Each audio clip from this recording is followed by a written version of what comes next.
MD अंमली पदार्थ तस्करीच्या रॅकेटमध्ये नागपूर महानगरपालिकेच्या सुपरवायझरचा समावेश असल्याची बाब समोर आल्यानंतर खळबळ उडाली आहे। संबंधित सुपरवायझर व त्याच्या पंटर्सकडून वर्षभरापासून मध्य प्रदेशातून एमडीची खेप मागवण्यात येत होती। संत्रा व्यापाराच्या संगनमताने खासगी बसच्या माध्यमातून ही तस्करी चालायची।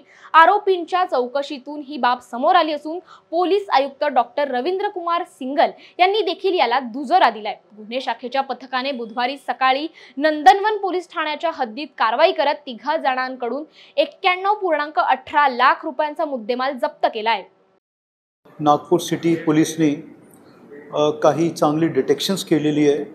तसेच आमचे जे NDPS युनिट आहे आणि इतर जे पोलीस स्टेशन्स आहे त्यांना ज्याप्रमाणे सूचना देण्यात आलेली आहे की आपल्याला सायकोट्रॉपिक सबस्टान्सेस NDPSची रेड्स किंवा असे जे पदार्थ असतात शहरामध्ये त्याच्यावर मोठी कारवाई आपल्याला करायची आहे। मागील म्हणजे जानेवारीपासून जर आपण बघितला तर आज आतापर्यंत आपण जवळपास 4 कोटीच्या मुद्देमाल आपण पकडलेलं आहे त्या केसेसमध्ये।